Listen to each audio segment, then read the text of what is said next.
Welcome to Tea Talks, where young adult story and church experience blends together into a beautiful insight to inspire us. So grab a cup of tea, sit down, relax, and enjoy while we spill the tea.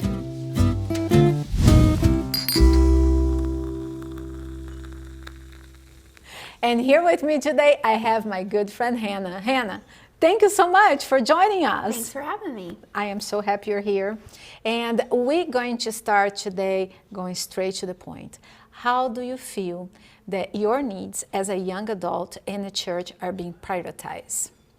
A lot of times I feel like they aren't, just because a lot of older members or people that have been in the church for a while want to hold on to their offices or hold on to their traditions. But there's many ways that we can put those things aside and come together. Have you ever experienced a time where you were actively involved in the decision-making process of your church? No. I think in the smaller things, like with the young adults, we plan things, and of course everybody gets to put their input in. But when it comes to the big things in church, not so much. But there are people within my church that I go to now that are younger and are on the board and hold offices. So they are starting to open up more to young people. Mm-hmm. But how does it make you feel that you're asked to help with things, but you're never asked your opinion to how things should go, like to make a decision? I think it's really easy to get offended, but the older I get, the more I enjoy not having to put too much input in, because it takes away some of the stress of like people not liking your idea or that kind of thing, like that anxiety behind it. Mm-hmm. But there are times where I'm like, man, we should really do it this way, and it's just so irritating, but it is what it is. It's okay. How can we change the church culture if we don't involve young people, right? Yeah. It's difficult. What are some of the unique challenges and pressures that you as a young adult face today with this fast-paced and interconnected world of today? I think a lot of people my age and younger, especially younger, experience the way people view them, their like the way they dress, who they are as a person, their identity. That's a big topic right now, our identity and who we are as a person. And I think it's a struggle, especially within the church, because people feel like they can't truly be themselves because they're going to be judged or not accepted or pushed aside, or, okay, well, you're a little weird or you're a little far out there, so we're not going to listen to anything you have to say, kind of thing. Has technology played a role in your church engagement? I think it's slowly starting to play more of a role. At my church that I'm at now, I'm on the praise team, and we're doing a Vespers, and we put stuff out on our personal Instagrams all the time, and we're trying to push it on our church Facebook and maybe start a church Instagram, because that's more of a hit right now, is Instagram. That way we can reach more people and get more young people in the church. We are having a little bit of pushback on that, but it is helpful that we all have our own Instagrams. We're all young and we can all post stuff and, try to reach as many people as we can in our community. Yeah, we can see how social media platform can be something negative when young people are comparing themselves with other people. Mm-hmm. But do you see that the platform can also be a way to connect and create spaces? Oh, absolutely. I can't tell you how many times I've listened to a podcast or seen a reel on Instagram that literally has touched my soul, like the core being of who I am, and has helped me through a situation that I'm in at the time. And I think that's huge. And as us as Christians, we need to work really hard to reach those people that are young and that are on social media all the time and are scared to get out of the house. How do you see churches embracing this new way of young adults communication, because like it or not, sometimes I hate social media. It's kind of like a love-hate relationship constantly.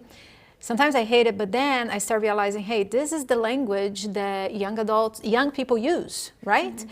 So in the topic of prioritizing young people, how do you see the churches using social media would look like that they are prioritizing young people?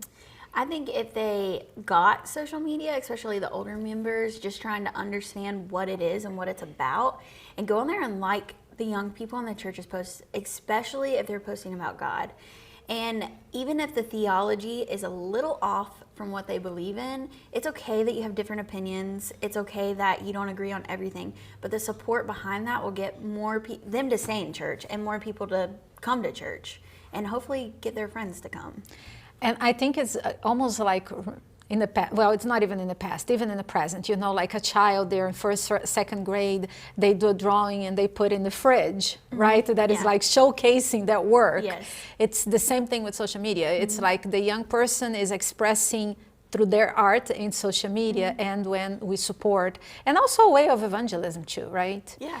What are the potential benefits of creating spaces? This could be virtual space, this could be a physical space, or initiatives specifically designed to prioritize young adults. Community, growth. I think that a lot of times in church, especially, they try to separate the young and the old because it prevents conflict and it keeps things like hush-hush and not such an issue. But I think it's really important, especially with the younger people that you don't agree with, to have them home for lunch after church one day, or say, hey, I'd love to go get a cup of coffee with you. Make that community with them, and that's what's gonna grow the church and grow your relationship with them and God. How do you see the church? Let's say if you would create this perfect church, okay? How do you see a church that prioritizes young people? I think for one, like I said, inviting young people to lunch, especially if you're a longtime member. You don't even have to be older, but if you're a longtime member, inviting them over to lunch so they can get to know you, because a lot of times at church there's so many people you don't even talk or even say hello. I can't tell you half the members at my church because it's just so hustle and bustle after we get done. And it's just a great way to have community. I think when young adults make a event or schedule something out in the church calendar, you need to be there. Even if it's not your cup of tea, like, go there with an open heart, open mind. Obviously protect yourself from what's not of God, but go there and support them and show them that even though this may not be your cup of tea or what you like, you're still supporting them in their growth with God. Showing up, right? Kind of like when kids have soccer game. You may not like soccer, you don't like the cold benches, but you go, right? Yes. You go just to show them support. How can church leaders, what do you think we can do to help the churches start prioritizing young people? Start standing up for them. Take them under your wing. The first person I ever saw Jesus in, we called him Papa Bobby. He and I, near the end of his life and the older I'd gotten, we didn't agree on everything, but he took me under his wing and he loved me, you know? And there's so much beauty in that. I don't know if you've seen The Chosen or not, or if any of the viewers have or not, but there's this one scene where Peter's upset about something, and Jesus tells John to go find him and come with Peter later to the event they're having. And John's like, oh, why? Like, why do I have to do this? Like, he can come later. He's fine. He's a grown man. And Jesus says, that's not how we treat the hurting. And a lot of times as young adults or kids, they are struggling with things that you have never been through and never will experience. And it's so easy to be like, oh, they're just like complaining or they're making excuses, whatever. Meet them where they're at. You know, like, you don't have to agree with their behavior, but you can love them and support them and be Jesus to them here on earth. That's actually how I came to church. There was this family that they were trying to reach to their own kids that were out of the church, and they opened their doors to us. And when I say us, we were a crazy bunch. But they loved us. And it took time, but pretty much we are out in the church today. There was a group of like 20 of us. So yeah, I am 100% in agreement with you. Hannah, this was wonderful. Thank you so much for spending this time with me. Thank you for having me. And for you at home, Thank you for joining Tea Talks.